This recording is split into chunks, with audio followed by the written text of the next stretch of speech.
What if I told you that you planned every aspect of your life, from the way that you look, to where you're born, to the experiences you're going to have? Now, I know this might sound hard to believe, but what I'm going to share with you today could help you transform the way you look at your life. Are you ready?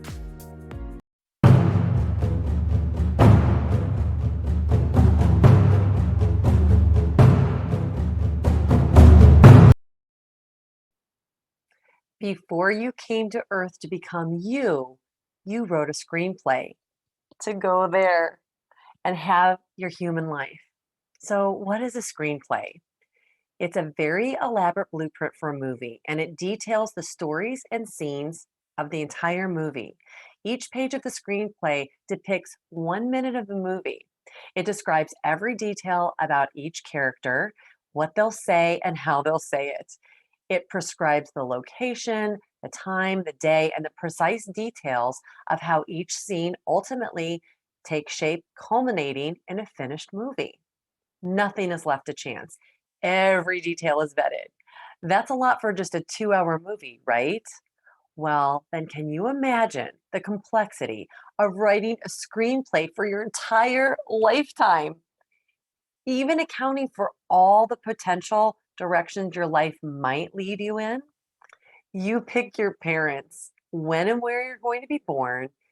You pick your gender, your sexual preference, and your body, knowing all the potential gifts and limitations the body you pick will have or potentially have, depending on how you live your life. You pick specifics like your height and your shape and strength because they determine in part how you'll approach your life.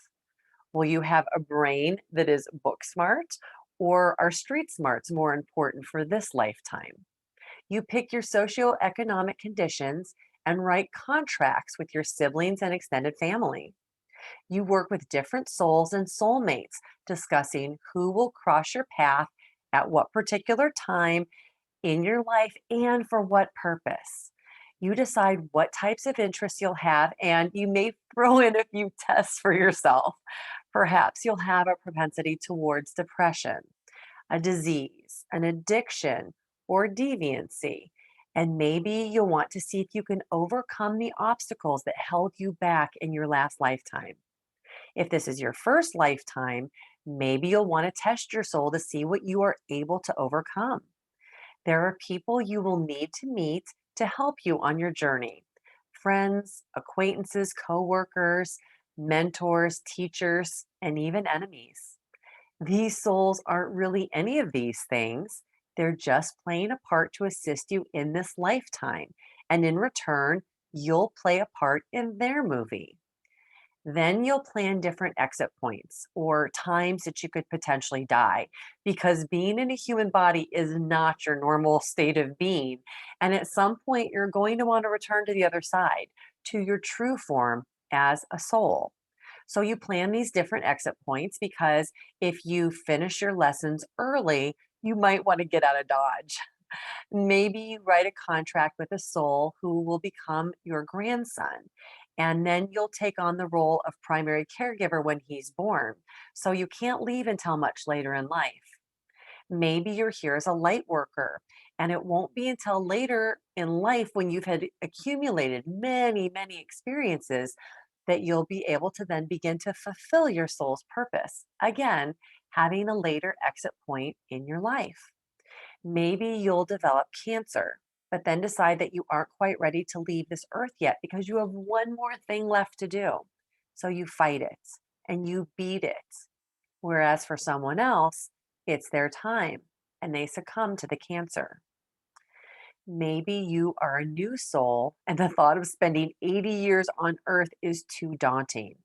So you decide you're only going to learn one lesson. You want to experience the feelings of true love. So you're born to loving parents, you have that experience, and then exit in early childhood, fulfilling your soul's purpose. So even though it doesn't seem like it, your parents agreed to play this role and for them to lose a child. So are you beginning to understand now how this works? Again, with our human mind, it's almost incomprehensible. Why would we do these things? Why would we experience losses, heartache, and physical pain? But the power of your soul is beyond anything you can imagine. And this is a simple adventure and experience that you specifically sought out to have before you came to Earth to become you. So, your screenplay is complete and you know who you're going to be, who you contract with, and what you want to learn. Well, writing the screenplay and picking the cast still doesn't complete a movie. You're going to need a director, someone who can make sure that the filming goes smoothly. You pick a soul who you have known through millennia, probably who has had many, many lifetimes and life experiences so that they can better guide you and serve you in the way that you need to fulfill your soul's purpose. They are going to guide you throughout your entire lifetime, from your first breath to your last. They won't even take a potty break. They'll vet your script and make sure that it is ready for the final approval from the producers. The producers of your screenplay are very, very highly evolved souls who examine every aspect of what you've created and make suggestions that you may have overlooked. So, if you have lessons to repeat, they may ask you to change certain aspects of your play to help guarantee your success this time. So, my sister has had a lifetime of health issues.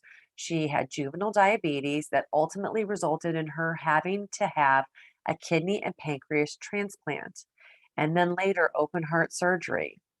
And she has a son with special needs. It is no wonder that she's also suffered from depression her entire life. We've always joked around that she took on too many lessons to learn in this lifetime, and I sometimes wonder why the Board of Elders let her take on such a heavy load. I'm guessing she's trying to accelerate her growth. And maybe this describes you. And now you know why you've had a more difficult life. You must be an overachiever soul.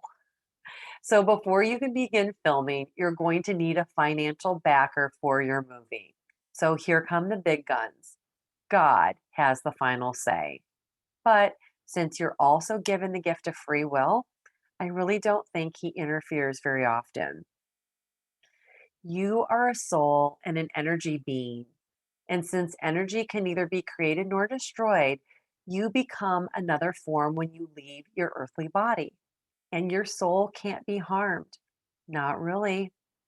No matter what happens while you're here on this earth, your soul is still whole and safe and intact on the other side. There are souls on the other side who experience a difficult earthly life and have to go to what is kind of the equivalent of a soul hospital to decompress from this lifetime, much like a diver who dove too deeply and got the bends and needed to recover from decompression sickness. So, if you think of this life as a simulation, it makes it easier to understand. But remember, you're here for growth and you are testing yourself. You want to accomplish what you've set out to learn for yourself. And the ultimate judge is you. It's you. You are judging you. Wow, that's big. And that might not have been what you expected me to say. Did you think I was going to say God would be judging you? Well, I've watched hundreds of near death experience videos, and when people have a review at the end of their life, they say over and over again that they judged themselves. And I know this might sound counterintuitive, but you can think about this from your human perspective. Other people judge you in this life, right? But most of the time, we are our own worst critics. We are really, really, really hard on ourselves. God has a different perspective.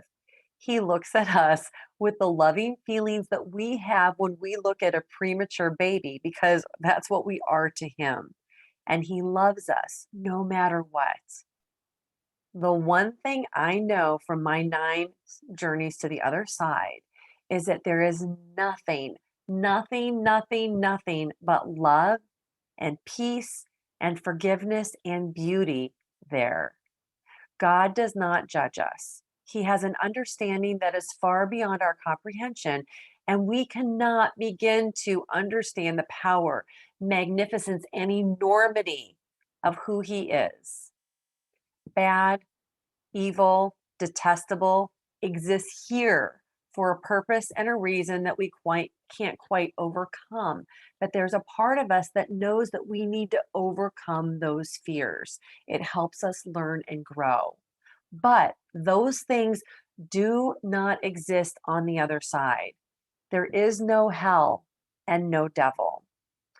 I am going to be talking about concepts that may be outside of your belief system, and that's okay. I form my opinion based on my extensive experiences that few people on the planet have had. To me, what I've been shown on my journeys to the other side are not hopes and wishes. They were a reality that I experienced. Was I shown everything? Absolutely not. There's still probably more that I don't know and understand than I do. So I ask you to have an open mind and to come out of your brain and into your heart space to help you make decisions from this area.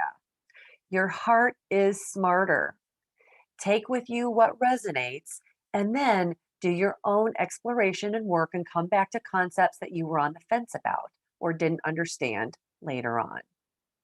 And this is why at the end of your life, you deserve an Academy Award for your performance. Bravo. Bravo. This life is a game, and I don't mean that in a flippant way. It's a serious game with real life stakes. Or is it? Is it more like the movie The Matrix, where what you see isn't necessarily what you see?